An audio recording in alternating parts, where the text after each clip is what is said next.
네 작은 엄마는 무려 의사잖냐, 의사. 명절 아침 고사리 같은 손으로 제 앞치마를 꼭 쥐며 할머니, 왜 우리 엄마만 이래요? 라고 묻는 딸아이에게 시어머니는 벼락같이 소리를 지르셨습니다. 아이의 순수한 물음에도 아랑곳하지 않고 시어머니는 코웃음을 치며 아예 쐐기를 박으셨죠. 사람 살리는 귀한 손이랑 네 엄마 손이랑 같냐? 그 순간 거실 한복판에서 와장창 소리와 함께 차례상이 공중으로 날아올랐습니다. 평생 순한 양 같던 남편이 눈이 뒤집혀 상을 엎어버린 거였어요. 그리고 며칠 뒤 그토록 콧대 높던 동서와 시모는 제 앞에서 무릎을 꿇고 빌기 시작했습니다. 형님, 아니 대표님, 제발 한 번만 살려주세요. 저 계약 못하면 죽어요. 진짜 갑과 을이 뒤바뀌는 통쾌한 참교육 지금 시작합니다. 안녕하세요. 저는 어디에나 있을 법한 하지만 조금은 특별한 비밀을 품고 사는 40대 아줌마 김혜진이에요. 겉으로 보기에는 번듯한 인테리어 회사 대표 명함을 가지고 살아가고 있지만 시댁 문지방만 넘으면 저는 그저 말 잘 듣고 일 잘하는 죄인이 되어버리곤 했거든요. 유독 기름 냄새가 역하게 느껴졌던 지난 명절. 온 집안을 뒤덮은 고소한 전 냄새가 제 코끝에는 마치 족쇄처럼 무겁게 내려앉았습니다. 거실에서는 시어머니와 동서의 하하호호 웃음소리가 끊이질 않는데 저는 그날도 부엌 구석에 쭈그리고 앉아 하염없이 전을 뒤집고 있었죠. 허리는 끊어질 듯 욱신거리고 무릎에서는 뚝뚝 소리가 났지만 그깟 육체적 고통보다 더 참기 힘들었던 건 가슴 한구석을 찌르는 묘한 패배감이었어요. 제가 무슨 큰 죄를 지은 것도 아닌데 단지 돈 없고 빽 없는 집딸로 태어나 기술 배워 먹고 산다는 이유 하나만으로 의사 동서와 비교당하며 살아온 세월이 10년을 꽉 채우던 날이었으니까요.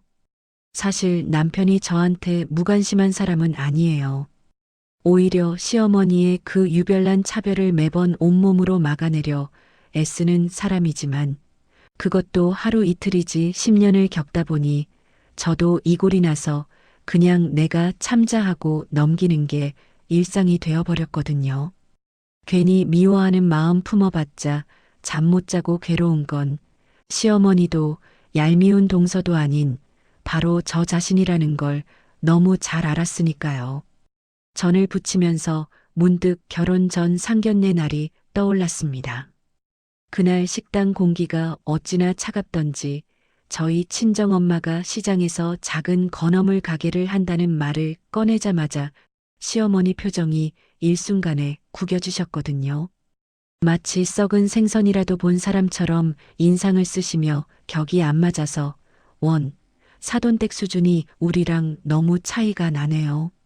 라며 혀를 차시는데 엄마 손을 잡고 그 자리를 박차고 나오고 싶은 걸 억지로 참느라 허벅지가 멍들도록 꼬집었던 기억이 나네요. 남편이 무릎까지 꿇고 빌어서 겨우 결혼 승낙을 받긴 했지만 축복받아야 할 결혼식 날조차 저는 신부 대기실에서 몰래 눈물을 훔쳐야 했죠. 시어머니는 곱게 한복을 차려입으신 저희 친척 어르신들을 훑어보며 행색이 촌스럽다느니 창피해서 고개를 들 수가 없다느니 들으라는 듯이 흉을 보셨으니까요. 신혼 초에는 또 얼마나 서러웠는지 몰라요.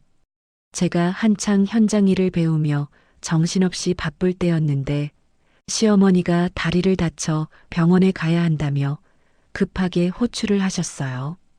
일하다 말고 작업용 1톤 트럭을 몰고 불이 나게 달려갔었죠. 급한 마음에 작업복도 갈아입지 못하고 갔는데 시어머니는 제 트럭을 보시더니 반가워하기는커녕 기겁을 하며 뒷걸음질을 치시더라고요. 아니, 동네 창피하게 이런 짐차를 끌고 오냐? 내 친구들이 볼까 무섭다. 저만치 가서 세워라. 다리가 아프시다면서도 트럭 조수석에 타는 게 죽기보다 싫으셨는지 택시보다 못한 취급을 하며 저를 골목 끝으로 내모시는데 그때 느꼈던 비참함은 정말 말로 다 할 수가 없었어요. 고맙다는 말 한마디는커녕 저는 그날 병원 주차장 구석에 차를 대놓고 핸들에 얼굴을 묻은 채 숨죽여 울어야 했습니다. 한 번은 현장에서 페인트가 잔뜩 묻은 작업복 차림으로 급히 시댁 호출을 받고 갔는데 시어머니가 어우 냄새야 그 비싼 소파에는 앉지 마라 하시며 신문지를 가져와 바닥에 획 던져주시더라고요. 마치 더러운 강아지 취급하듯 신문지 위에 앉으라고 하시는데 억장이 무너진다는 말이 무슨 뜻인지 그때 뼈저리게 느꼈죠. 가장 서러웠던 건 첫 아이를 임신했을 때였는데 초기라 유산기가 있어 김장을 못할 것 같다고 했더니 너는 평소에 몸 쓰는 애라 튼튼할 줄 알았는데 무슨 유난이냐 와서 배추나 절여라 라고 하시더라고요. 뱃속에 있는 귀한 손주보다 김장이 더 중요하셨던 건지 다행히 남편이 길길이 날뛰며 막아줘서 무사히 딸아이를 순산할 수 있었지만 그때 받은 상처는 지워지지 않는 흉터가 됐죠. 그것뿐인가요? 지금의 의사 동서가 처음 인사 오던 날은 정말 압권이었어요. 시어머니는 저에게 너는 부엌에 쥐 죽은 듯이 숨어 있어라. 의사 며느리 보는데 격 떨어지게 나서지 말고 라며 신신당부를 하셨죠. 그날 밤 현장 사무실로 돌아와 다 불어터진 컵라면을 먹으며 저는 이를 악물고 다짐했어요. 두고 봐라. 당신이 우러러보는 그 의사 며느리보다 내가 더 보란 듯이 성공할 거라고 내 자식한테는 절대 이런 서름을 물려주지 않겠다고 피눈물을 흘리며 맹세했거든요. 그날 이후로 저는 남편과 트럭 한 대에서 쪽잠을 자며 전국 현장을 미친 듯이 누볐어요. 남들이 잘 때 기술을 익히고 남들이 놀 때 디자인을 배우고 새벽 별을 보며 견적서를 쓰면서 하루를 48시간처럼 살았죠. 그렇게 10년이 흐르고 바닥부터 시작했던 제 회사는 이제 연 매출 수십억 원을 찍는 인테리어 디자인 법인으로 성장했어요. 얼마 전 강남의 번듯한 빌딩 인수 계약서에 도장을 찍던 날, 저랑 남편은 서로를 부둥켜 안고 한참을 엉엉 우는데 그간의 고생이 주마등처럼 스쳐 지나갔습니다. 하지만 저는 시댁에 여전히 돈 못 버는 일용직인 척 연기를 하고 있었어요. 제 성공을 알면 시어머니가 돈 냄새를 맡고 하이에나처럼 달려들게 뻔하고 또 얼마나 말도 안 되는 요구를 해댈지 눈에 선했으니까요. 그런데 그날 그 명절은 시작부터 분위기가 심상치 않았어요. 회사 긴급 결제와 현장 체크를 마치자마자 부랴부랴 시댁으로 향했는데 도착하자마자 현관에서부터 시어머니의 짜증 섞인 목소리가 날아왔거든요. 아니, 너는 지금 시간이 몇 시인데 이제 오냐? 식구들 다 기다리고 있는 거 안 보여? 저는 습관처럼 죄송하다는 말을 내뱉으며 옷도 못 갈아입은 채 급하게 앞치마를 둘렀는데 거실 풍경을 보니 기가 차서 말이 안 나오더라고요. 동서는 백화점 명품관에서나 볼 법한 원피스를 입고 소파에 우아하게 앉아 과일을 콕콕 찍어 먹으며 TV를 보고 있었거든요. 제가 주방으로 들어서자 시어머니는 기다렸다는 듯이 동서의 하얀 손과 제 굳은 살 박힌 손을 놓고 비교를 시작하셨어요. 어머, 얘 손 좀 봐라. 꼭 남자 손 같네. 어디 무서워서 만지겠냐? 근데 제 손은 어쩜 그렇게 배곡 같니? 저게 바로 섬섬 옥수지. 동서의 손은 하얗고 보드라웠지만 제 손은 현장에서 자재를 나르고 공구를 만지느라 마디가 굵어지고 거칠거칠했거든요. 시어머니는 저를 보며 너는 원래 손맛이 좋고 튼튼하니 전 부쳐라. 우리 귀한 의사 며느리는 손 다치면 환자 못 보니까 안 된다며 아주 당연하다는 듯 일을 나누시더라고요. 저는 속에서 뜨거운 것이 울컥 치솟았지만 이미 인이 백인 터라 내색하지 않고 묵묵히 밀가루 반죽을 개기 시작했어요. 그때 옆에서 지켜보던 남편이 안쓰러웠는지 소매를 걷어붙이며 싱크대 쪽으로 다가왔습니다. 이리 줘. 내가 설거지라도 할게. 당신 좀 앉아 있어.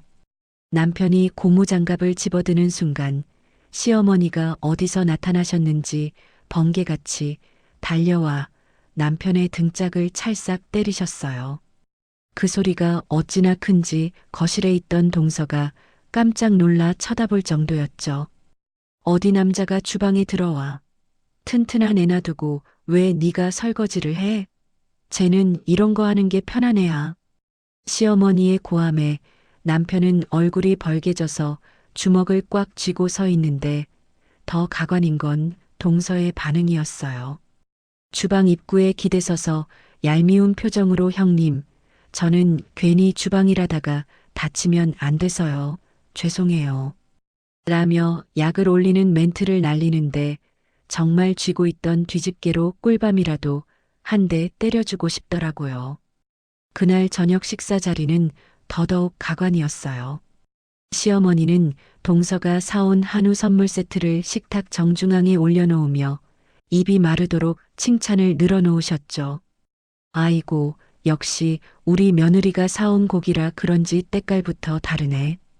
입에서 살살 녹는다, 녹아. 제가 힘들게 번 돈으로 준비한 두툼한 용돈 봉투는 식탁 귀퉁이에 처박아 두고 쳐다도 안 보시면서 동서가 가져온 고기 한 점에는 저렇게 환장을 하시니 밥알이 꼭 모래알처럼 씹히더라고요. 남편이 숟가락을 탁 내려놓으며 한마디 하려는 찰나 제가 식탁 아래로 남편의 손을 꽉 잡으며 참으라는 신호를 보냈어요. 지금 여기서 터트려봤자 명절 분위기만 망치고 저만 더 나쁜 년 될 게 뻔하니까 남편의 손등 위로 불끈 솟은 핏줄을 어루만지며 속으로 사귀고 또 사귀었죠. 하지만 남편의 굳게 담은 입술은 파르르 떨리고 있었고 눈빛은 이미 폭발 직전의 화라산처럼 이글거리고 있었어요. 그때까지만 해도 저는 몰랐어요. 이 불편한 저녁 식사가 끝나고 다음 날 아침 우리 가족에게 어떤 엄청난 폭풍이 몰아칠지를요. 폭풍전야 같았던 그날 밤이 지나고 명절 당일 새벽이 밝았는데 역시나 적막한 어둠 속에서 눈을 뜬 건 저 혼자뿐이었어요. 옆에서 곤히 잠든 남편과 딸아이를 깨우지 않으려고 고양이처럼 살금살금 방문을 열고 나왔어요.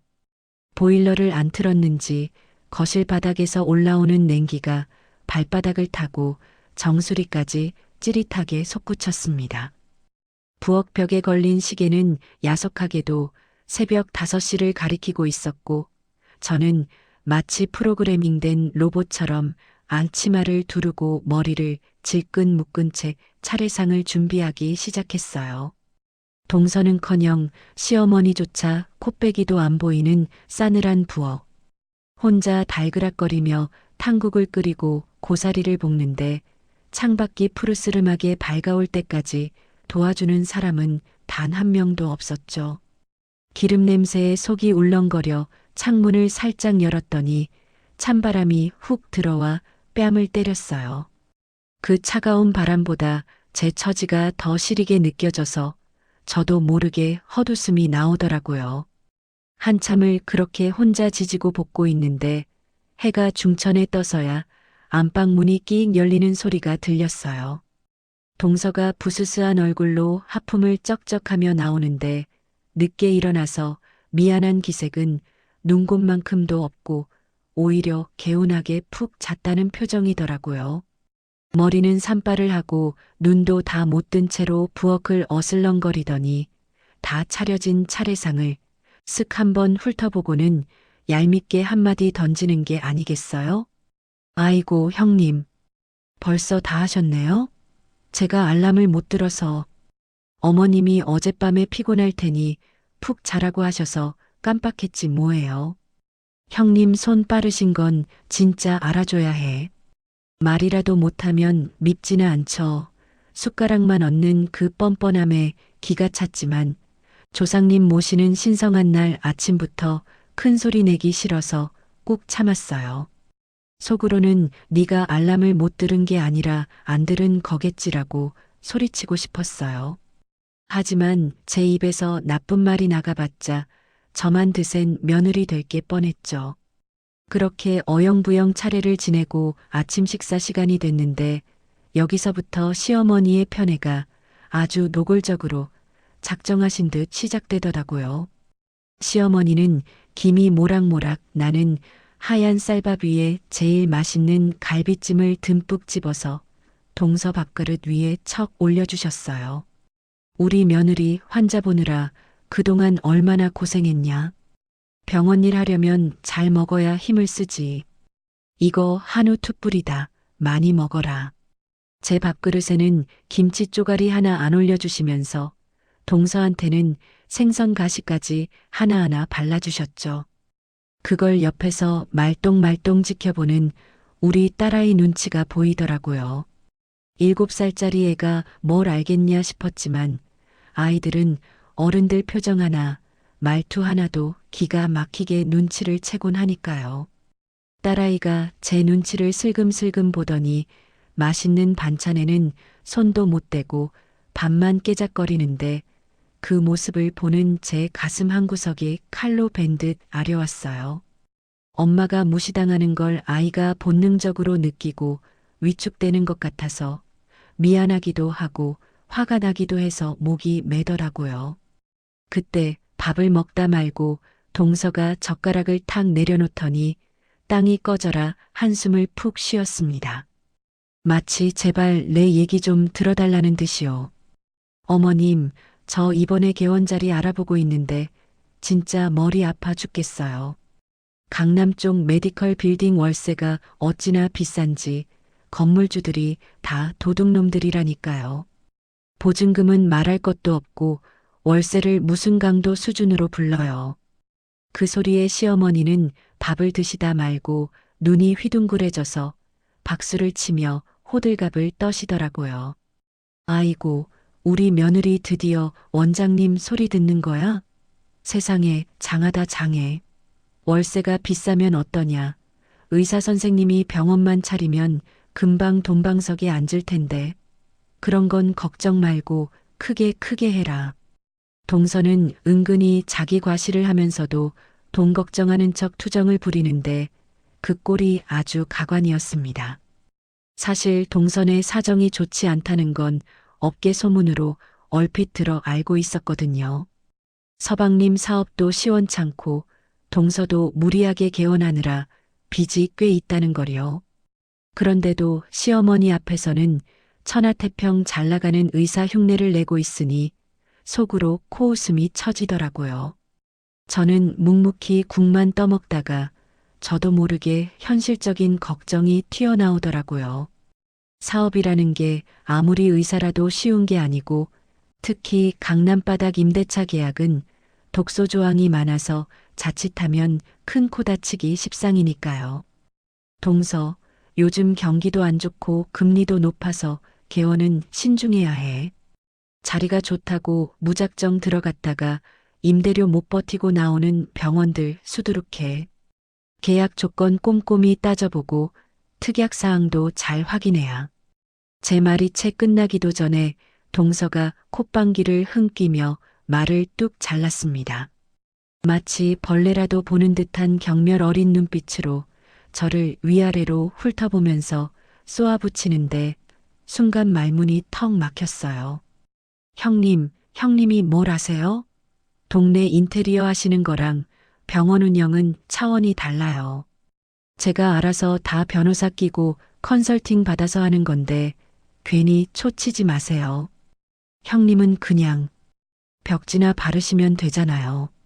순간 식탁 분위기가 싸하게 얼어붙었어요.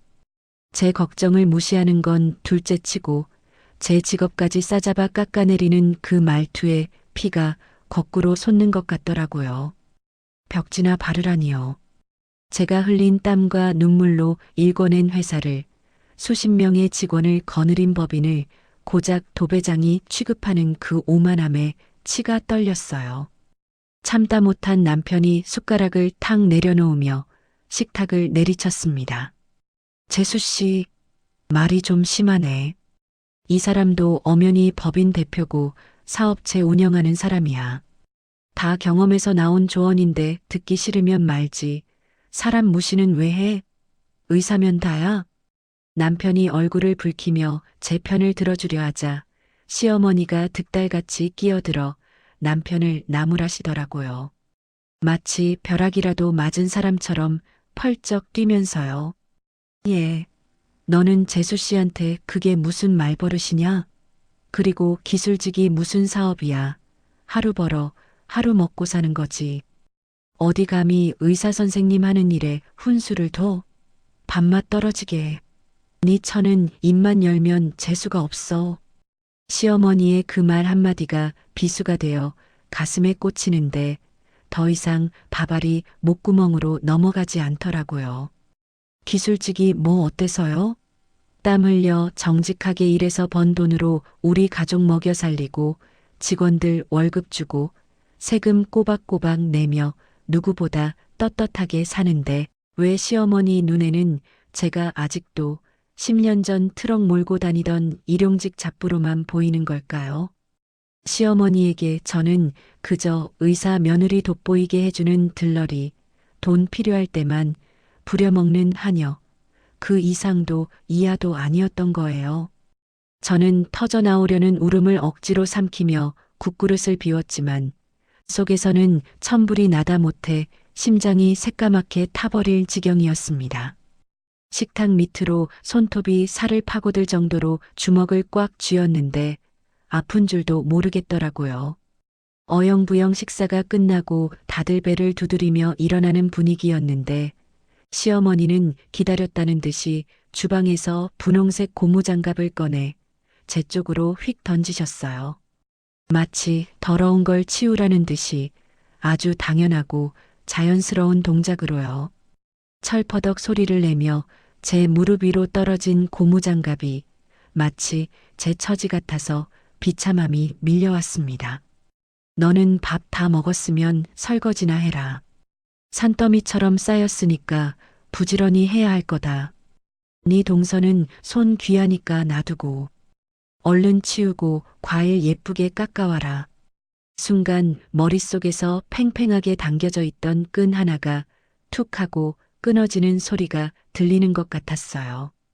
동서는 거실 소파에 비스듬히 앉아 휴대폰을 만지작거리며 낄낄거리고 있고 시어머니는 그 옆에 딱 붙어 앉아 동서 어깨를 주무르며 아부하기 바빴습니다. 거기다 남편은 화를 사기느라 베란다로 나가 줄담배를 피우고 있었죠.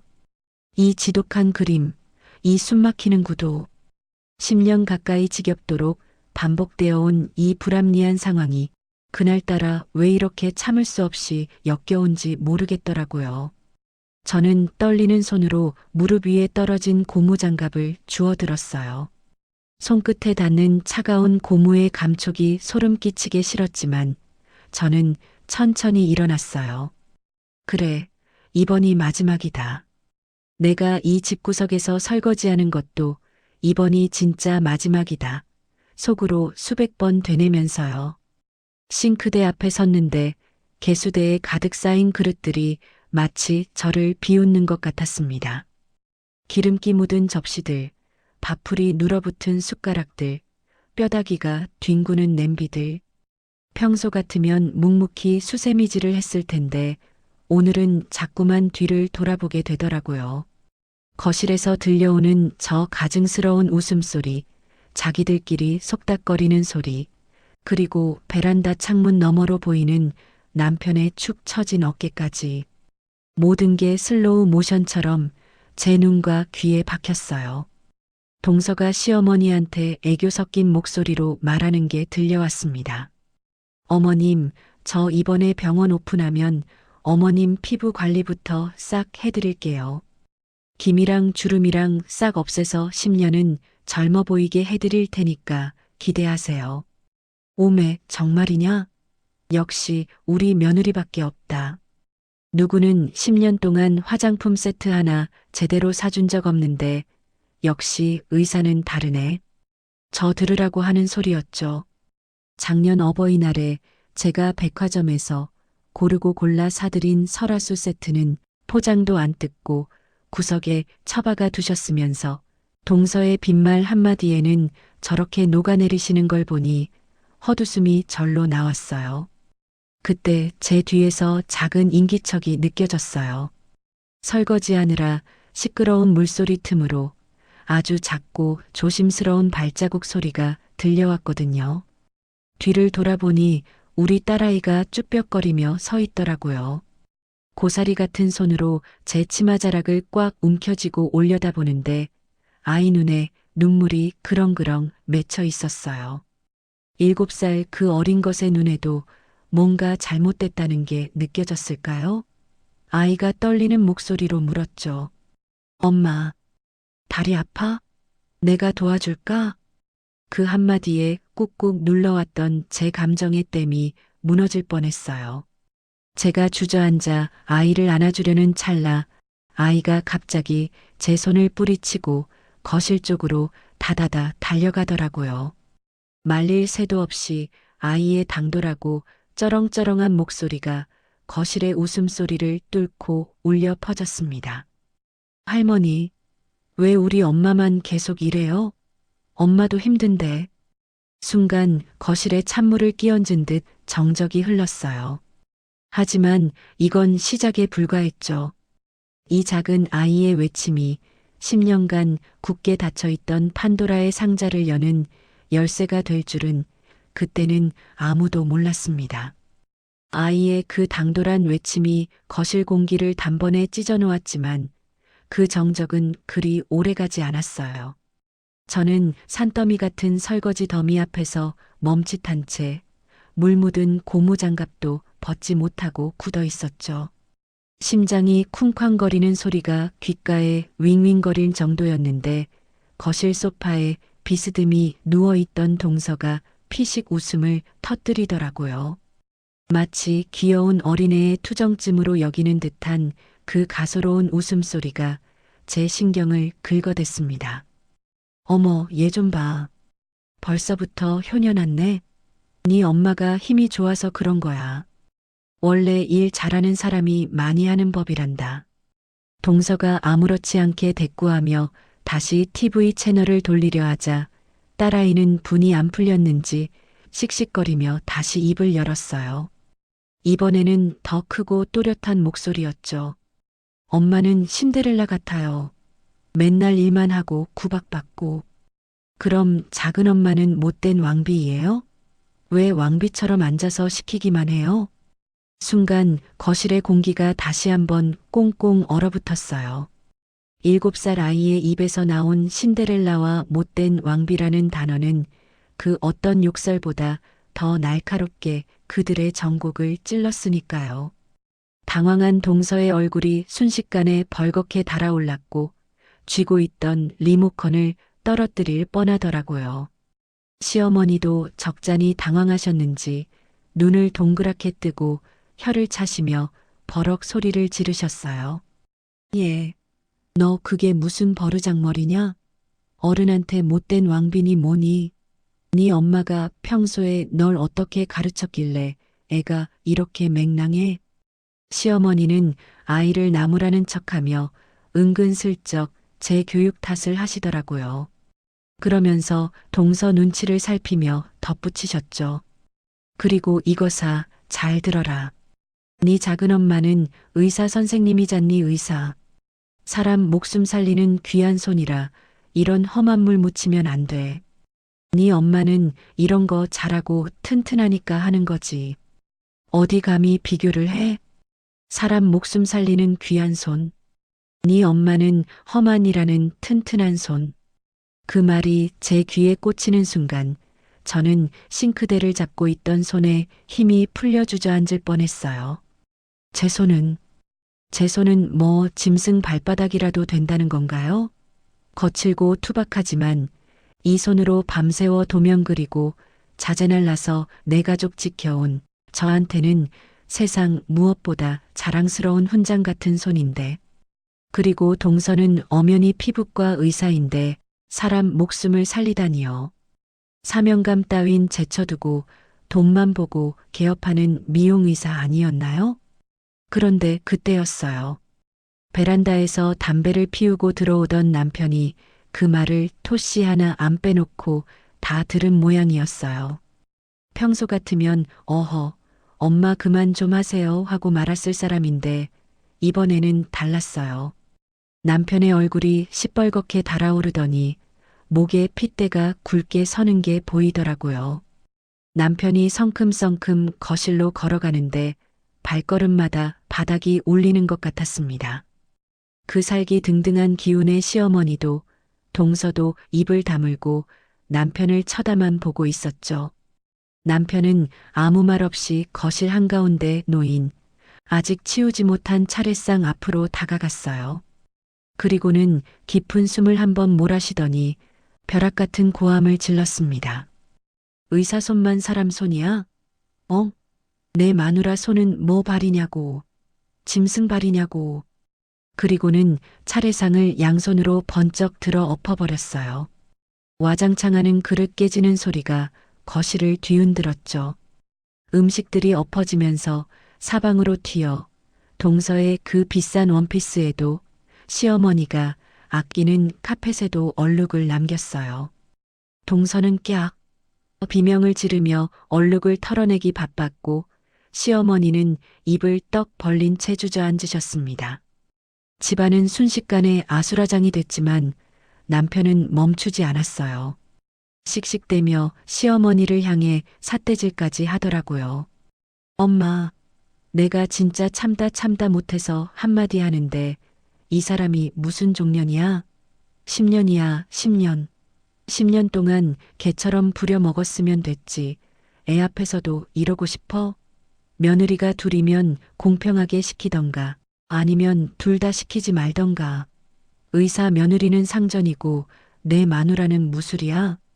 시어머니는 아들의 난동에 기가 막혀서 말도 못하고 뻐끔거리시다가 겨우 한마디 하셨어요. 아니 너 미쳤냐? 어디서 애미 앞에서 상을 엎어? 저게 귀하게 자라서 잘 못하니까 그렇지. 귀하게 자라? 우리 혜진이는? 혜진이는 남의 집 귀한 딸 아니야? 장모님이 이 꼴 보면 피눈물 흘리셔. 나 더는 못 참아. 이딴 집구석 다시는 안 와. 남편은 분이 안 풀리는지 씩씩대다가 주방에 멍하니 서 있는 저에게 성큼성큼 걸어왔어요. 그리고는 제 손에 끼워져 있던 고무장갑을 확 벗겨서 바닥에 내동댕이 쳤습니다.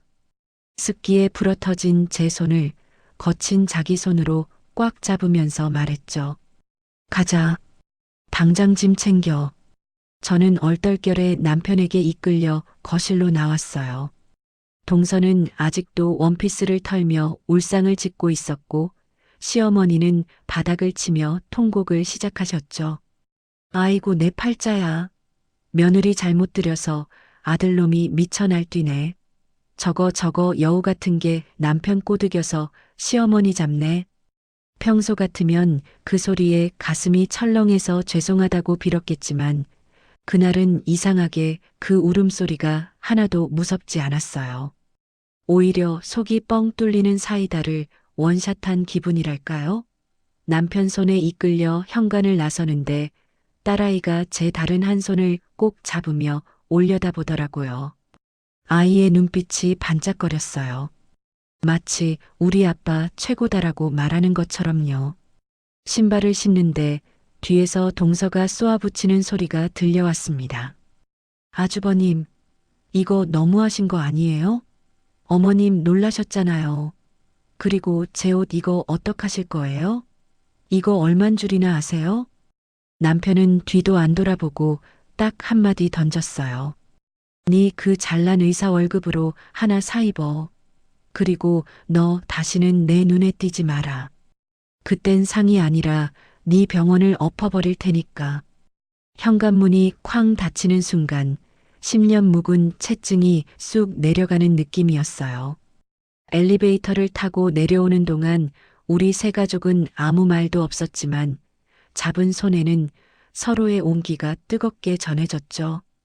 주차장에 도착해 차에 타자마자 남편은 시동도 걸지 않고 핸들에 얼굴을 묻은 채 어깨를 들썩이기 시작했어요.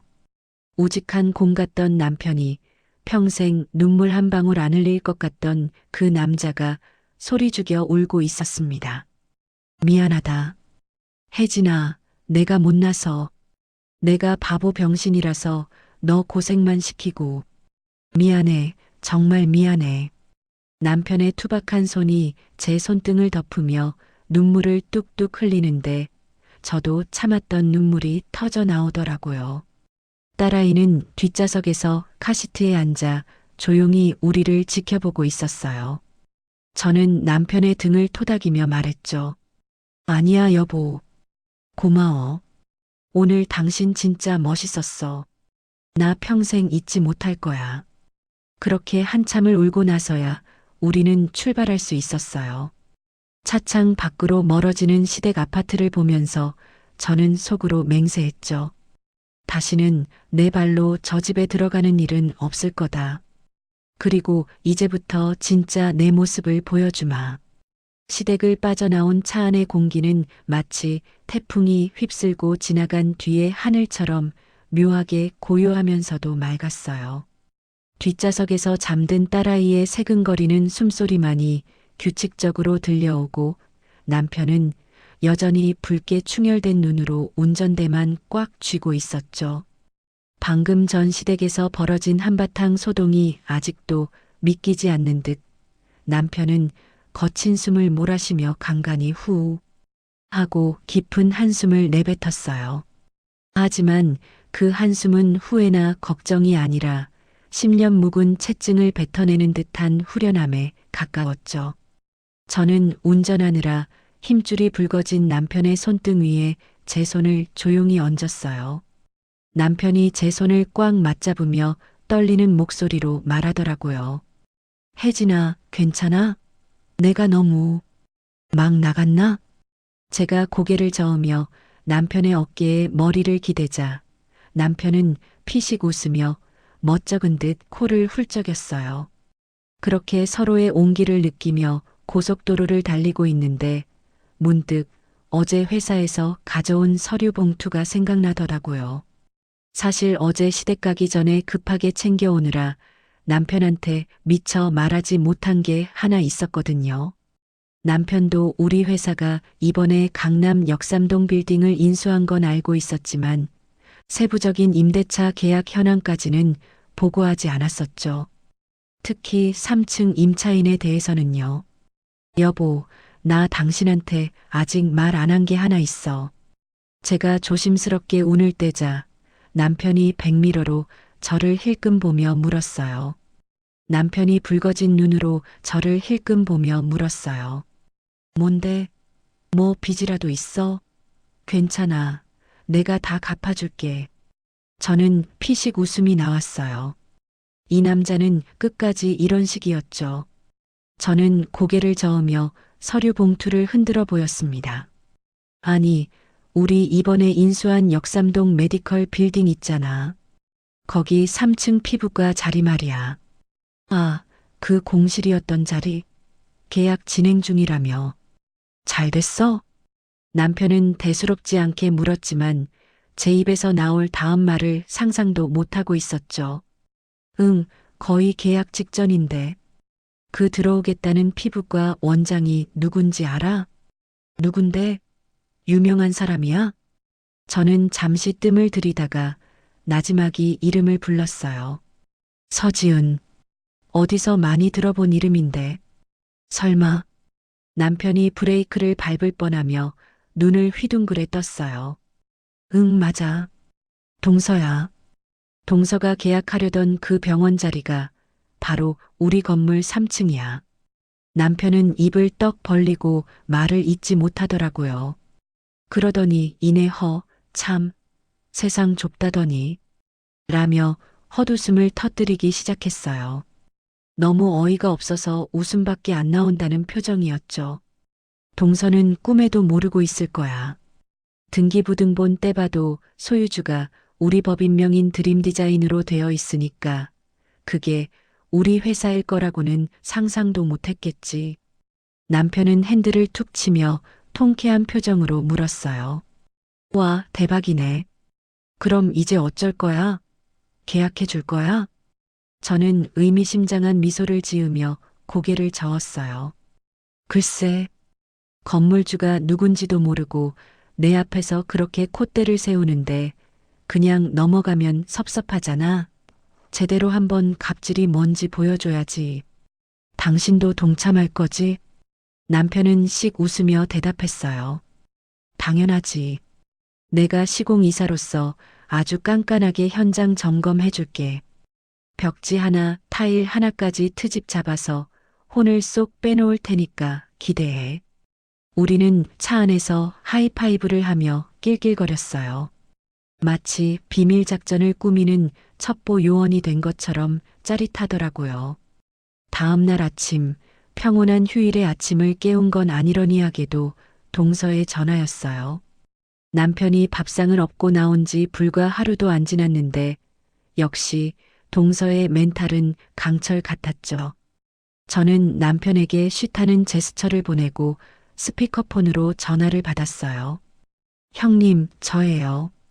수화기 너머로 들려오는 동서의 목소리는 여전히 뻣뻣하고 도도했습니다. 어제 그 난리통을 겪고도 기가 하나도 안 죽은 모양이더라고요. 동서. 무슨 일이야? 제가 덤덤하게 받자 동서는 기다렸다는 듯 속사포로 쏘아붙이기 시작했어요. 아니, 형님.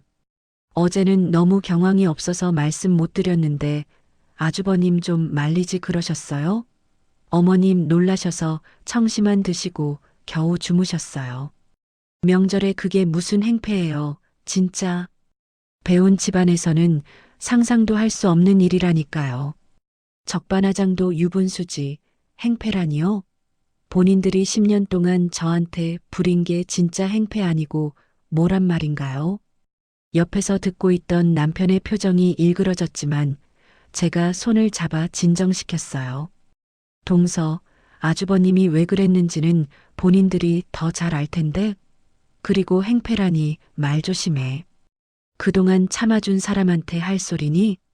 제 반응이 예상과 달랐는지 동서가 잠시 멈칫하더니 이내 화제를 돌리더라고요.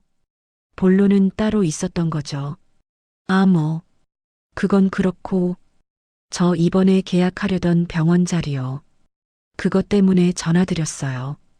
혹시 아시는 인테리어 업체 있으면 소개 좀 해주실 수 있나 해서요. 형님네 회사는 너무 영세해서 병원 인테리어는 무리일 것 같고 강남 쪽 잘하는데 아시면. 와, 진짜 사람이 어떻게 이럴 수가 있을까요? 어제 그렇게 무시하고 밥상까지 엎어진 마당에 자기 필요하니까 또 인테리어 업체 소개를 해달라니요? 그것도 형님네는 영세해서 안 된다는 비아냥을 섞어서 말이죠. 저는 입가에 서늘한 미소를 띠며 천천히 아주 또박또박 물었습니다. 그 병원 자리, 강남 역삼동에 있는 그 메디컬 센터 3층 말하는 거지? 어머, 형님이 거길 어떻게 아세요? 제가 위치 말씀드렸었나? 동서가 놀란 목소리로 되묻자 저는 여유롭게 말을 이었어요. 동서, 거기 계약은 했어? 내가 듣기로는 거기 건물주가 좀 까다롭다던데. 임차인 심사를 엄청 깐깐하게 본다고 들었어. 그러자 동서가 콧방귀를 흥기며 대수롭지 않다는 듯 말하더라고요. 아이 참 형님도. 건물주가 까다로워 봤자죠. 부동산 소장님이 다 알아서 조율해 준다고 했어요. 건물주가 해외에 있나 보던데요. 그리고 병원 들어온다는데 건물주야 땡큐 아니겠어요? 월세 꼬박꼬박 밀릴 일 없는 의사가 들어가는 건데 엎드려 절이라도 해야죠. 엎드려 절이라도 해야 할 의사라. 동서의 착각은 자유였지만 그 착각을 깨주는 건 제 의무라는 생각이 들었어요. 저는 더 이상 참지 않고 마지막 카드를 꺼내 들기로 했죠. 그래, 그럼 잘 됐네. 근데 동서, 내가 아는 정보랑은 좀 다르네. 내가 알기론 그 건물주 한국에 있고 심지어 계약은 직접 면접 보고 결정한다고 하던데? 네, 면접이요? 무슨 임대차 계약하는데 면접을 봐요? 웃기는 노인네네, 진짜. 돈 좀 있다고 유세 떠나 봐요. 노인네일지 아닐지는 만나보면 알겠지. 그 건물주가 예의 없는 사람은 딱 질색한다는 소문이 자자해. 저는 동서의 대답도 듣지 않고 전화를 뚝 끊어버렸어요. 전화를 끊자마자 남편과 저는 서로 마주보고 박장대소를 터뜨렸어요. 야, 노인네래. 노인네. 남편이 배를 잡고 웃더라고요. 두고 봐. 내일 그 노인네가 누군지 똑똑히 보여줄 테니까. 저는 바로 회사 법무팀장님께 전화를 걸어 지시를 내렸어요. 내일 오후 2시 건물관리사무소 회의실에서 임대인 직접 면접을 진행하겠다고요. 그리고 보안 유지를 철저히 당부했죠. 다음 날 오후 저는 가장 비싸고 세련된 정장을 차려입고 남편은 말끔한 수트 차림으로 제 옆에 섰어요. 평소 현장복만 입던 남편이 수트를 입으니 꽤 근사하더라고요. 우리는 비장한 표정으로 엘리베이터에 올랐어요. 자, 이사님, 준비되셨습니까? 물론입니다, 대표님. 오후 2시 정각. 회의실에는 동서와 서방님이 초조한 표정으로 앉아 있었습니다. 동서는 연신 거울을 보며 화장을 고치고 있었고 서방님은 넥타이를 만지작거리며 긴장한 기색이 역력했죠. 저 오만한 사람들을 저렇게 얌전하게 만들다니 역시 건물주라는 타이틀의 위력이 대단하긴 하구나 싶어 씁쓸하기도 하고 통쾌하기도 했어요. 대표님, 입장하시겠습니다. 비서가 문을 열어젖히자 동서와 서방님이 허리를 90도로 숙이며 큰 소리로 인사했어요. 안녕하십니까? 임차인 서지은입니다. 반갑습니다, 사장님. 우리는 대답 없이 천천히 걸어 들어가 상석에 앉았어요. 동서와 서방님은 고개도 들지 못하고 바닥만 보고 있었죠. 숨막히는 몇 초간의 정적이 흐른 뒤 제가 입을 열었어요. 고개들 드세요. 얼굴 좀 봅시다. 제 목소리를 들은 동서의 어깨가 움찔하더라고요. 익숙한 목소리에 소름이 돋은 거겠죠. 동서가 천천히, 아주 천천히 고개를 들었습니다. 그리고 저와 눈이 마주친 순간 동서의 눈동자가 지진이라도 난 것처럼 흔들리기 시작했어요. 입은 쩍 벌어졌고 얼굴은 하얗게 질리다 못해 투명해질 지경이었죠. 형님? 옆에 있던 서방님도 턱이 빠질 것처럼 입을 벌리고 저와 제 옆에 앉은 남편을 번갈아 쳐다보고 있었어요. 아니, 형수님이. 형이. 여길 어떻게. 저는 여유롭게 다리를 꼬고 앉아 명함 지갑에서 금박이 박힌 명함 한 장을 꺼내 테이블 위로 툭 던졌어요. 드림디자인 대표이사 김혜진, 드림디자인 시공총괄이사 박철수. 저는 사색이 된 동서를 바라보며 입꼬리를 살짝 올렸어요.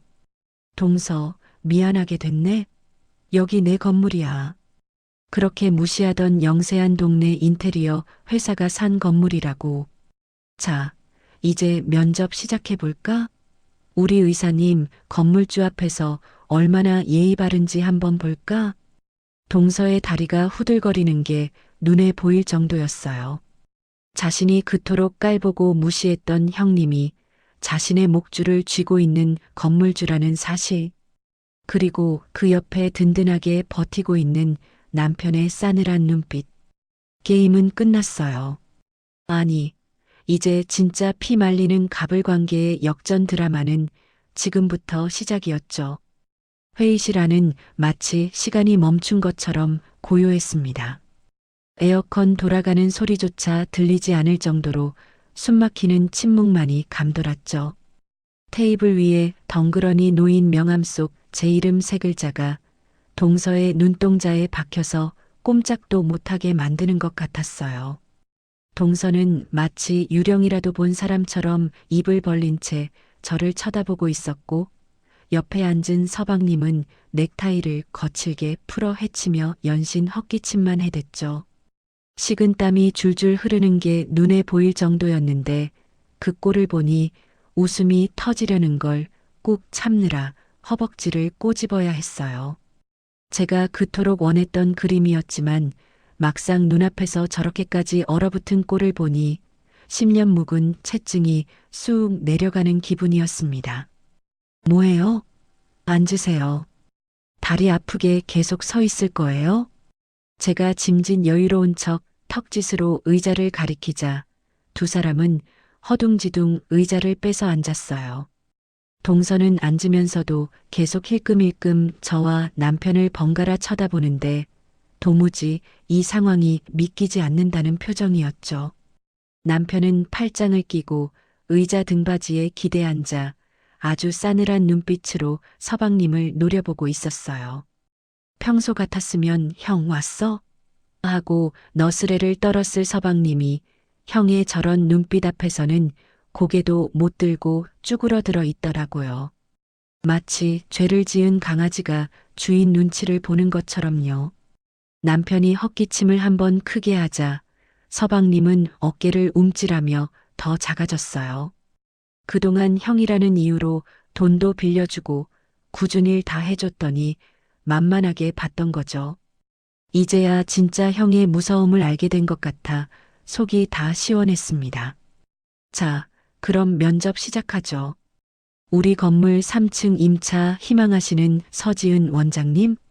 제가 일부러 원장님이라는 호칭에 힘을 주어 말하자 동서가 화들짝 놀라며 손사래를 쳤어요. 아, 아니요. 형님. 아니, 대표님. 저기, 이게 어떻게 된 일인지. 어떻게 되긴요. 말씀드렸잖아요. 건물주 면접이라고. 제가 건물주니까 제가 면접 보는 게 당연한 거 아닌가요? 동서는 입술을 달달 떨며 말을 더듬었어요. 평소 시댁에서 저를 하대하던 그 당당함은 온데간데 없고 잔뜩 겁먹은 어린애 같은 모습이었죠. 저는 미리 준비해둔 서류철을 탁 소리나게 펼쳤어요. 그 안에는 동서가 제출한 사업계획서와 신용정보 조회 동의서, 그리고 제가 따로 조사한 동서의 재정상태 보고서가 들어 있었죠. 사실 이 보고서는 제가 며칠 밤을 새워가며 꼼꼼하게 분석한 자료였어요. 동서의 약점을 확실하게 쥐고 흔들기 위해서였죠. 서류를 좀 검토해 봤는데, 문제가 좀 있네요. 제가 펜을 돌리며 짐짓 심각한 표정을 짓자 동서와 서방님이 동시에 침을 꿀꺽 삼키는 소리가 들렸어요. 마치 사형 선고를 기다리는 죄수들처럼요. 무슨 문제라도 있나요? 저희 신용등급도 좋고 대출 승인도 다 났는데. 서방님이 기어들어가는 목소리로 변명을 하려 하자 남편이 불쑥 끼어들었어요. 야, 박민수, 너 형한테 거짓말하냐? 신용등급이 좋아? 너 작년에 주식 말아먹고 카드론 쓴 거 내가 모를 줄 알았어?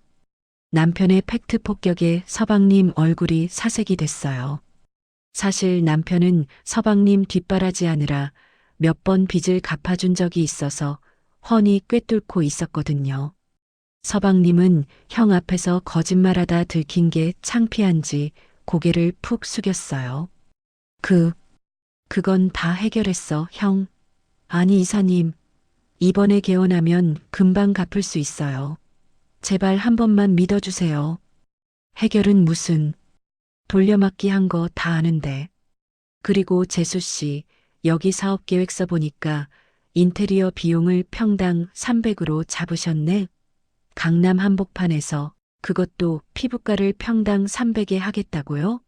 우리 회사가 영세해서 못한다고 하시더니 본인 예산이 영세하신 거 아니에요?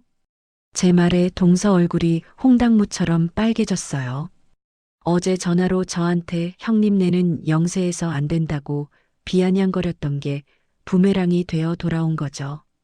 동서는 고개를 푹 숙이고 아무 말도 못하더라고요. 저는 펜으로 책상을 톡톡 두드리며 압박을 이어갔습니다. 그리고 가장 큰 문제는 건물주 마음에 안 든다는 거예요. 제가 서류를 탁 덮으며 차갑게 말하자 동서가 고개를 번쩍 들었어요. 형님, 아니 대표님, 제가 잘못했어요. 어제는 제가 미쳤었나 봐요. 제발 한 번만 봐주세요. 저 이 자리 아니면 안 돼요.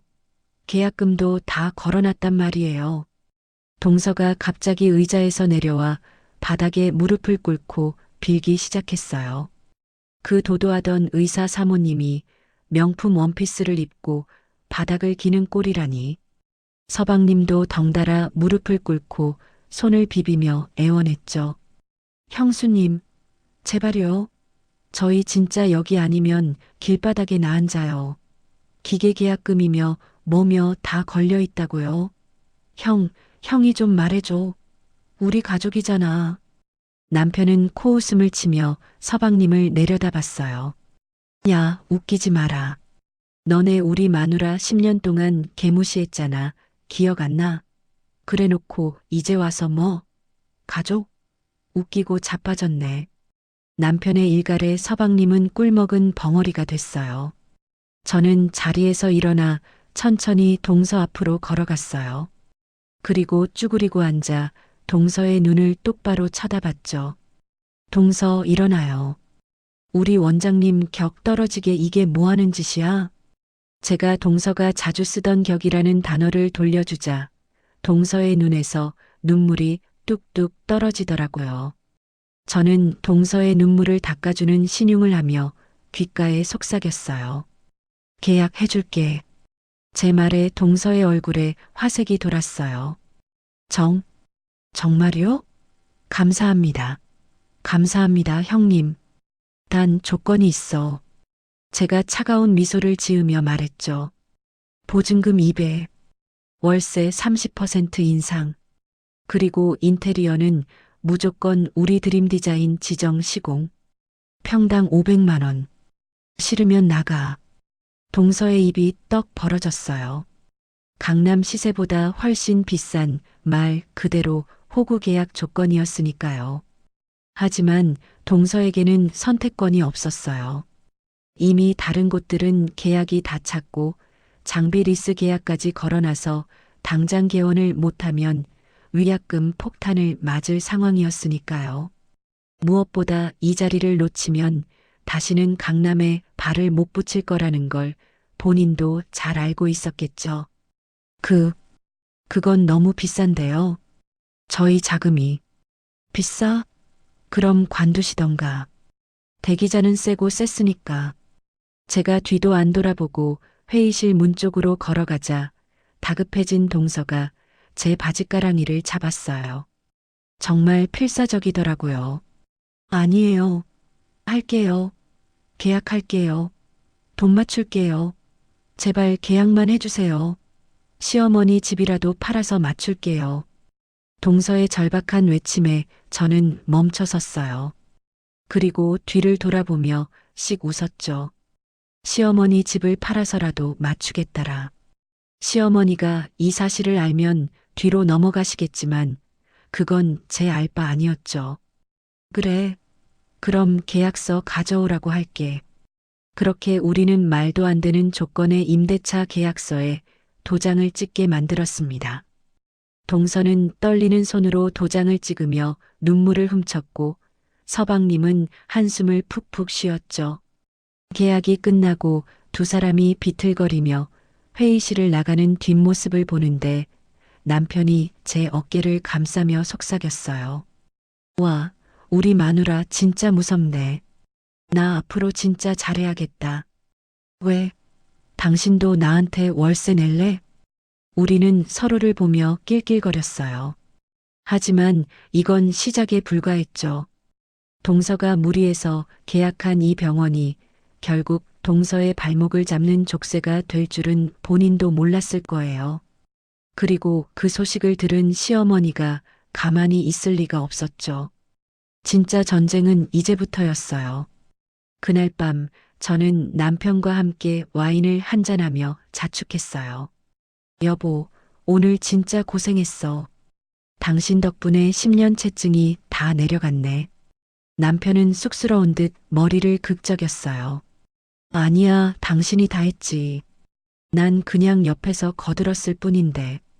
근데 진짜 궁금한 게 하나 있어. 뭔데? 재수 씨가 진짜 그 돈을 맞춰올 수 있을까? 어머니 집까지 건드리면 사단 날 텐데. 저는 와인잔을 흔들며 의미심장하게 웃었어요.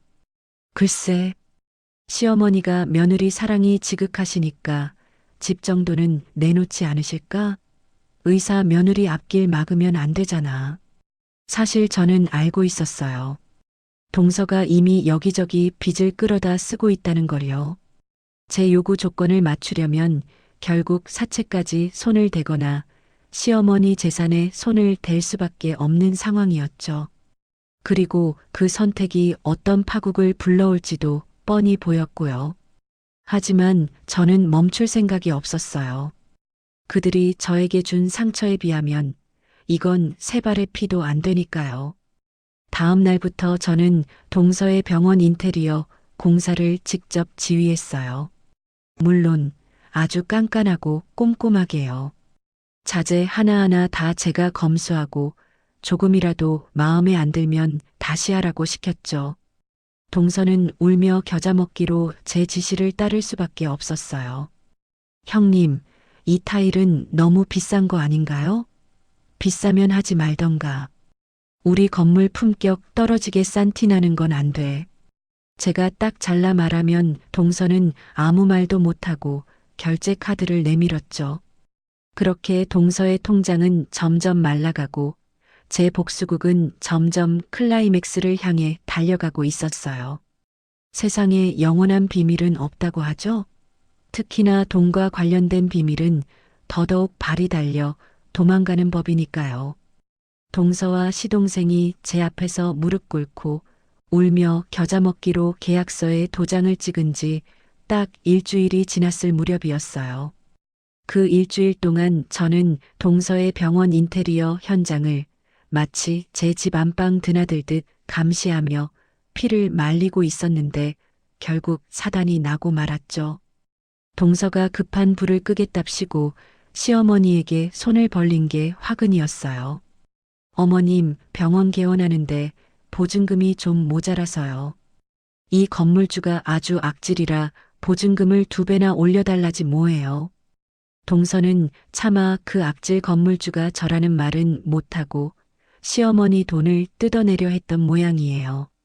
하지만 시어머니가 돈 냄새 하나는 기가 막히게 맞는 분이잖아요. 등기부등본을 떼어보셨는지 아니면 동서가 닥달에 못 이겨 실토했는지 시어머니가 제 회사로 쳐들어오셨더라고요. 그날따라 아침부터 비가 추적추적 내렸는데 점심시간이 지날 무렵 회사 로비가 시끌시끌해지기 시작했어요. 직원들이 웅성거리는 소리가 대표실까지 들려오길래 인터폰을 들었는데 안내 데스크 직원의 다급한 목소리가 들려오더라고요. 대표님, 1층 로비에 어떤 할머니가 찾아오셨는데 막무가내로 대표님 나오라고 소리를 지르시고 경비원들이 말리는데도 난리가 났습니다. 순간 등골이 서늘해지면서 직감이 딱 왔죠. 올 것이 왔구나. 저는 심호흡을 한번 크게 하고 1층으로 내려갔어요. 엘리베이터 문이 열리자마자 익숙한 고함이 고막을 때리더라고요. 나와. 김혜진 나오라고 해. 감히 시애미를 문전박대해? 내가 이 회사 사장 시어머니야. 이것들이 어디서 눈을 부라려. 시어머니는 젖은 우산을 휘두르며 보안 요원들과 대치하고 계셨어요. 머리는 산발을 하고 눈은 도끼로 가득 차서 금방이라도 사람을 잡아먹을 듯한 기세였죠. 직원들은 겁에 질려 멀찌감치 서서 수군거리고 있었고요. 정말 창피해서 얼굴이 화끈거렸지만 피할 수는 없었어요. 저는 또각또각 구두 소리를 내며 로비 중앙으로 걸어 나갔어요. 어머님, 회사에서 이게 무슨 추태세요? 제 목소리에 시어머니가 고개를 휙 돌리시더니 저를 보자마자 달려오셔서 제 멱살을 잡으시더라고요. 순식간에 벌어진 일이라 피할 새도 없었어요. 이년아, 네가 사람이냐? 어떻게 가족한테 이럴 수가 있어? 네 시동생 앞길을 막아도 유분수지. 건물주 행세하면서 돈을 뜯어내. 막말로 그것도 내 아들이 번 돈으로 산 건물이지. 시어머니의 논리는 항상 똑같았어요. 제가 번 돈은 다 아들 덕분이거나 아들 돈이라는 그 지독한 착각. 보안 요원들이 놀라서 시어머니를 떼어놓으려 하자 제가 손을 들어 제지했어요. 이참에 확실하게 보여주고 싶었거든요. 어머님 말씀 똑바로 하세요. 그 건물 제 돈으로 샀어요. 그리고 시동생 앞길을 막다니요? 제가 오죽하면 계약을 해줬겠어요? 다른데 다 퇴짜 맞고 갈 데 없는 거 걷어준 게 누군데요? 뭐라고? 이 독사 같은 년이 어디서 말대꾸야. 너 당장 그 계약서 다시 써라. 보증금 반으로 깎고 월세도 내리라고. 가족끼리 돕고 살아야지. 네가 피도 눈물도 없는 장사치냐? 시어머니는 바닥에 주저앉아 통곡을 하며 억지를 부리시기 시작했어요. 로비에 있던 직원들과 방문객들이 다 쳐다보는데 정말 쥐구멍이라도 있으면 숨고 싶더라고요. 그때였어요. 로비 회전문이 뱅글 돌아가더니 남편이 헐레벌떡 뛰어들어왔어요. 현장에 있다가 직원 연락을 받고 급하게 달려온 모양이었어요. 작업복 차림에 안전화도 못 벗고 달려온 남편은 시어머니를 보자마자 얼굴이 흙빛이 됐죠. 엄마, 여기서 뭐 하는 거야? 창피하게 진짜. 남편이 시어머니를 일으켜 세우며 소리쳤어요. 시어머니는 아들을 보자마자 더 서럽게 우시며 매달리셨죠. 아이고, 내 아들아. 너 저 독한 년한테 속고 사는 거다. 지가 주인 행세를 해?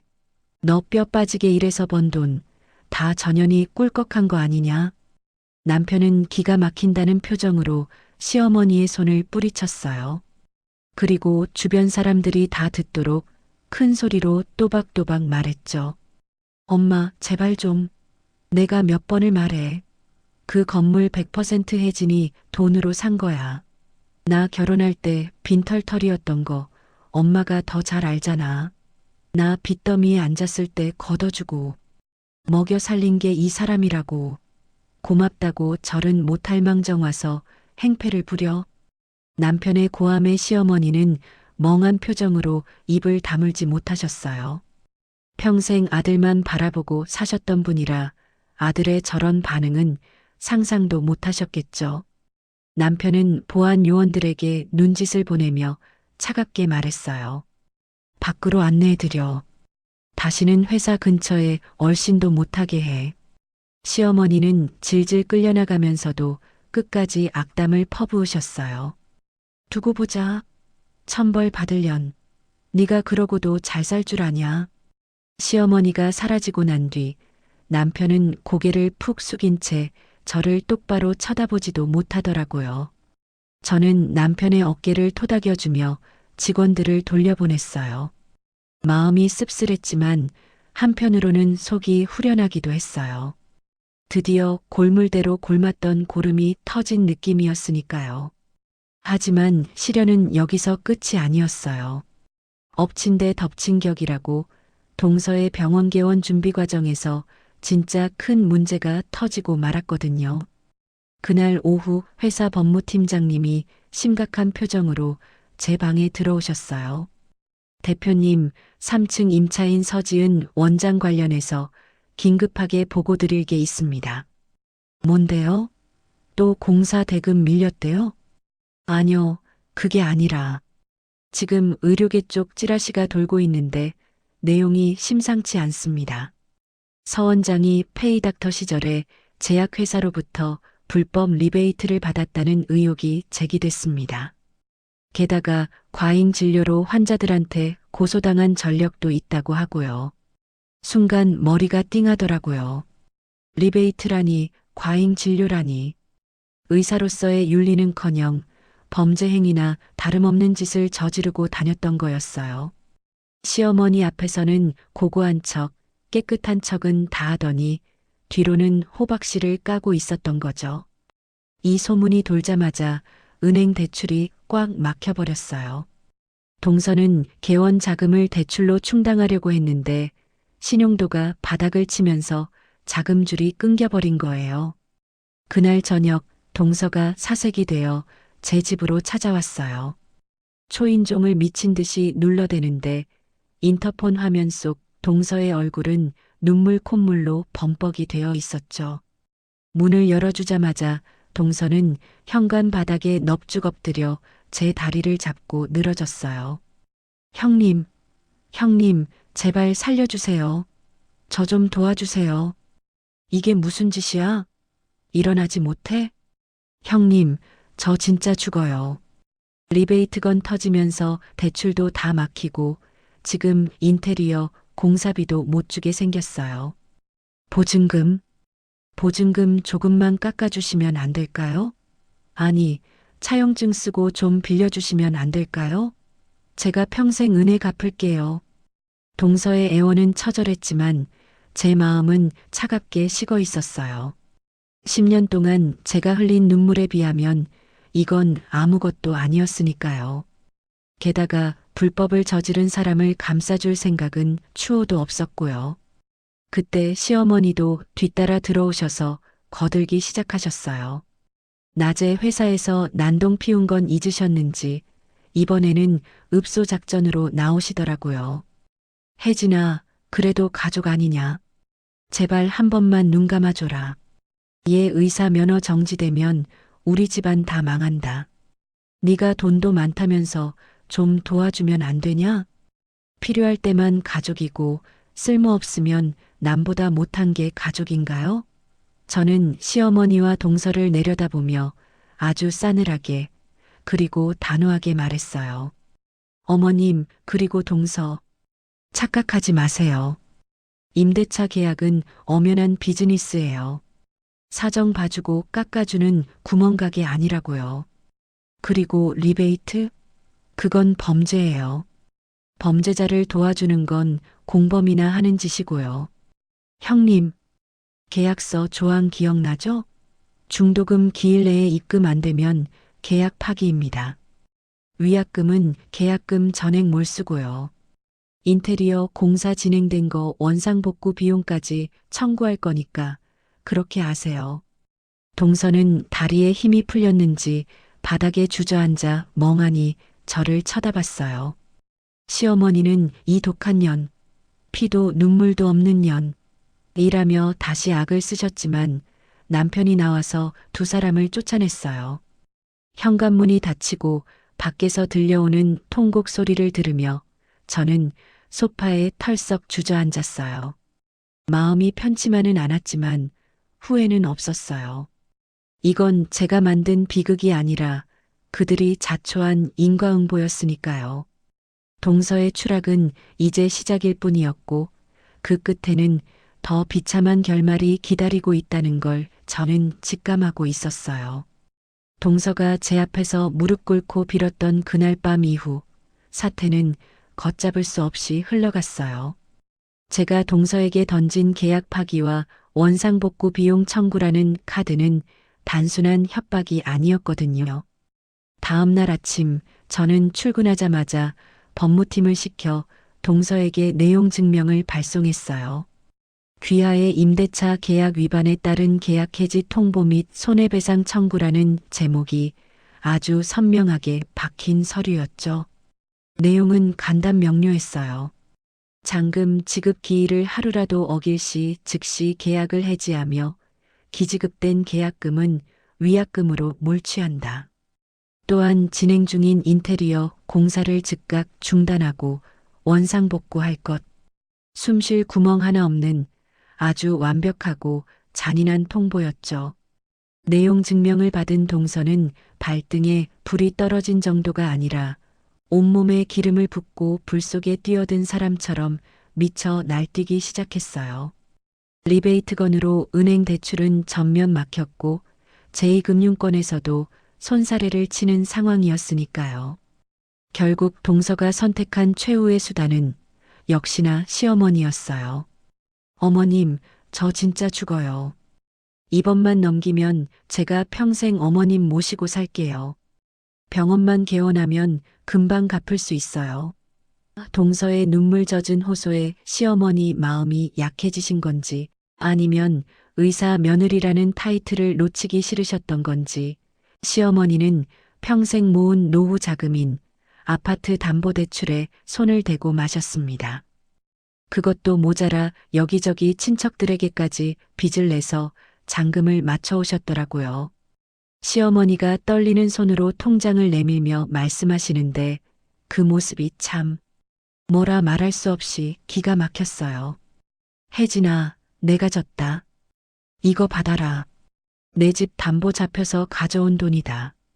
제발 우리 며느리 살려다오. 얘 병원 못 열면 우리 다 죽는다. 저는 시어머니가 내민 통장을 물끄러미 바라보다가 아주 차갑게 밀어냈어요. 어머님, 제가 분명히 말씀드렸죠? 이건 비즈니스라고요. 돈 가져오셨으면 계약대로 진행할게요. 하지만 리베이트 건은 제가 어떻게 해드릴 수 있는 게 아니에요. 검찰 조사 들어가면 개설 허가 자체가 취소될 수도 있다고요. 뭐? 검찰 조사? 그게 무슨 소리냐? 우리 며느리가 뭘 잘못했다고. 시어머니는 펄쩍 뛰셨지만 이미 엎질러진 물이었어요. 동서의 리베이트 수수 혐의는 업계에 파다하게 퍼졌고 내부 고발자가 증거 자료까지 제출하면서 빼도 박도 못하는 상황이 됐거든요. 결국 며칠 뒤 동서에게 검찰 소환장이 날아왔어요. 병원 개원은커녕 의사 면허 자격 정지 처분까지 검토되고 있다는 뉴스가 터지자마자 시어머니는 그 자리에서 졸도하셨죠. 사태는 여기서 끝나지 않았어요. 동서가 무리하게 진행했던 인테리어 공사 대금, 의료 장비 리스 위약금, 그리고 직원들 채용 취소에 따른 위로금까지 동서가 감당해야 할 빚은 눈덩이처럼 불어나 시어머니가 담보로 내놓은 아파트마저 경매로 넘어가게 생겼죠. 시동생은 형을 찾아와 형, 나 좀 살려줘. 제발. 이라며 바짓가랑이를 잡았지만 남편은 단호했어요. 민수야, 형이 그동안 빚 갚아준 게 몇 번이냐? 이번에는 안 돼. 네가 저지른 일, 네가 책임져. 그리고 재수 씨랑 이혼해라. 그게 살 길이다. 남편의 말에 시동생은 털썩 주저앉아 엉엉 울기만 했어요. 시어머니도 깨어나시자마자 저를 찾아와 내가 잘못했다, 며느라. 우리 집 경매만 좀 막아다오. 라며 비셨지만 저는 단호하게 거절했어요. 10년 동안 당한 서름을 생각하면 마음이 약해질 틈도 없었으니까요. 결국 동서는 의사 면허 자격 정지 처분을 받고 막대한 빚더미에 올라앉게 되었어요. 시어머니의 집은 경매로 넘어갔고 서방님과는 이혼 소송에 휘말리게 됐죠. 화려했던 의사 원장님에서 하루아침에 빚쟁이의 이혼녀 신세로 전락한 거예요. 시어머니는 오갈 데가 없어져서 낡은 월세방을 구하셔야 했고 짐을 싸서 나오시는 날 저에게 전화를 하셨더라고요. 혜진아, 며느라, 나갈 데가 없는데 며칠만 신세 좀 지면 안 되겠니? 전화기 너머로 들려오는 시어머니의 목소리는 힘없고 초라했지만 저는 흔들리지 않았어요. 어머님 죄송해요. 저희 집에는 어머님 방 없어요. 그리고 저 더 이상 며느리 노릇 안 할 거예요. 제가 드릴 수 있는 건 매달 생활비 50만 원, 그게 전부예요. 그것도 받기 싫으시면 마세요. 뭐, 50만 원? 야 이년아, 네가 날 이렇게 배신을 해? 시어머니가 다시 본색을 드러내며 악을 쓰셨지만 저는 조용히 통화 종료 버튼을 눌렀어요. 그리고 수신 차단 목록에 시어머니를 추가했죠. 남편에게 이 사실을 말하자 남편은 씁쓸한 표정으로 고개를 끄덕였어요. 잘했어. 당신 할 만큼 했어. 이제 우리 신경 쓰지 말고 살자. 그렇게 시댁과의 질긴 악연은 제 손으로 끊어냈어요. 어느 날 회사 출근길에 정문 앞에서 낯익은 여자가 피켓을 들고 서 있는 게 보이더라고요. 동서였어요. 화장기 하나 없는 부스스한 얼굴에 낡은 점퍼를 입고 악덕 건물주 드림 디자인 대표는 각성하라 라고 쓴 피켓을 들고 있었죠. 지나가는 사람들은 힐끔거리며 혀를 찼지만 아무도 관심을 주지 않았어요. 저는 차 안에서 그 모습을 지켜보다가 보안팀장에게 무전을 쳤어요. 정문의 시위자, 업무 방해로 경찰에 신고하세요. 그리고 접근 금지 가처분 신청도 같이 진행하시고요. 네, 알겠습니다, 대표님. 잠시 후 경찰차가 도착하고 동서는 경찰들에게 끌려가면서도 저를 향해 악을 썼어요. 김혜진, 네가 인간이야? 내가 가만 안 둘 거야. 이미 다 잃은 사람이 가만 안 두면 어쩔 건지 헛웃음이 나왔죠. 멀어지는 동서의 모습이 점처럼 작아질 때까지 저는 시선을 떼지 않았어요. 이게 당신들이 그토록 무시했던 동네 인테리어 사장의 진짜 모습이라는 걸 똑똑히 기억하라는 듯이요. 그날 오후 저는 변호사를 통해 시어머니에게 마지막 통보를 보냈어요. 매월 50만 원 자동이체 설정 완료. 단 큰아들 내외에게 연락하거나 찾아올 시 즉시 지급 중단함. 가혹하다고 할 수도 있겠죠. 하지만 10년 동안 제가 당한 정신적 학대와 무시에 비하면 이건 자비나 다름없었어요.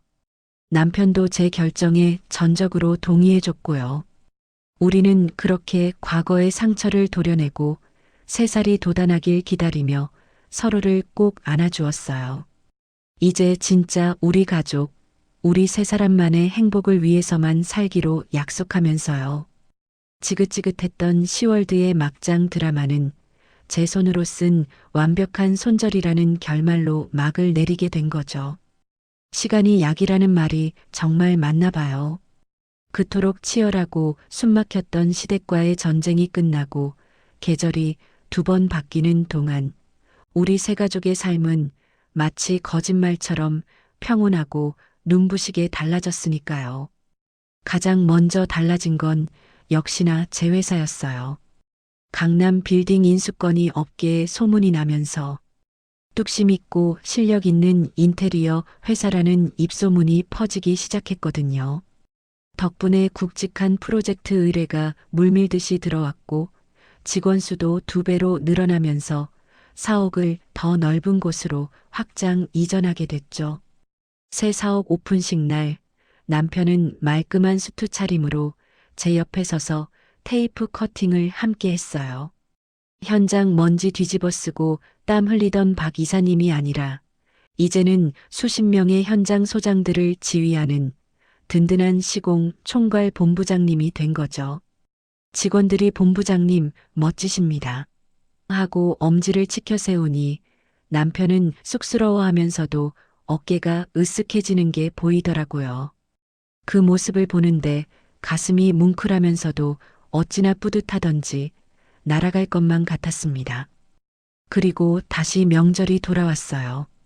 예전 같았으면 벌써부터 전 부칠 걱정에 머리가 지끈거리고 시어머니 잔소리 들을 생각에 가슴이 답답했을 텐데 이번 명절은 달랐어요.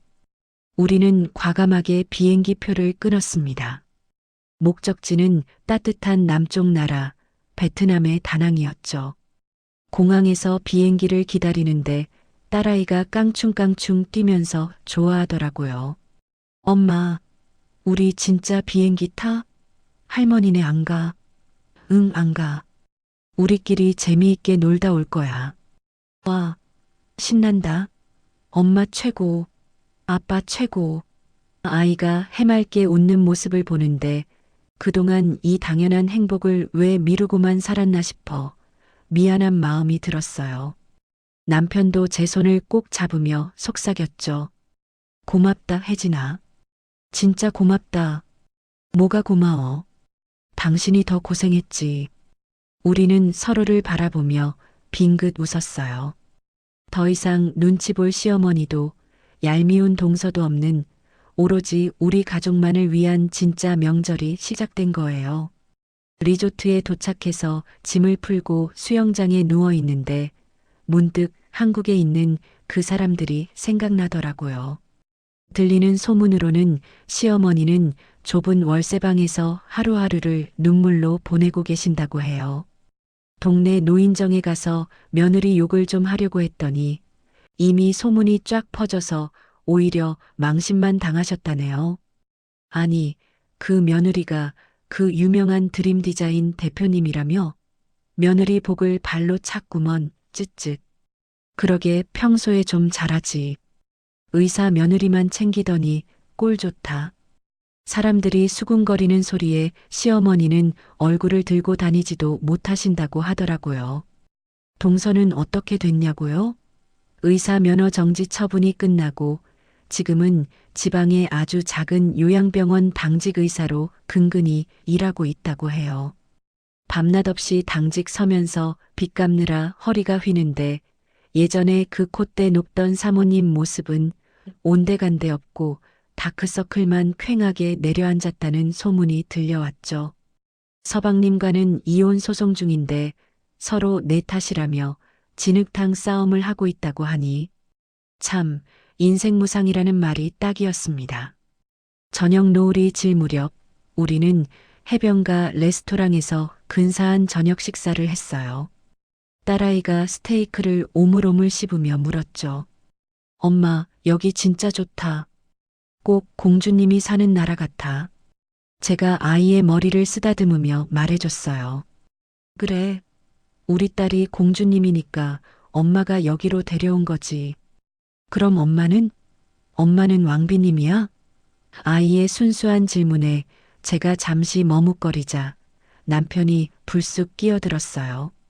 그럼 엄마는 세상에서 제일 멋진 왕비님이지. 아빠가 왕이니까. 남편이 제 어깨를 감싸며 윙크를 날리는데 그 모습이 어찌나 웃기면서도 든든하던지 저도 모르게 웃음이 터졌어요. 그래, 엄마는 이제 진짜 왕비님 할래. 신데렐라는 졸업했어? 우리는 와인잔을 부딪히며 건배했어요. 우리 가족의 행복을 위하여. 짠. 밤바다를 산책하며 남편과 이런저런 이야기를 나눴어요. 여보, 기억나? 그날 당신이 밥상 엎었을 때. 아, 그거? 기억나지. 내가 생각해도 좀 멋있었어. 응, 진짜 멋있었어. 내 평생 잊지 못할 명장면이야.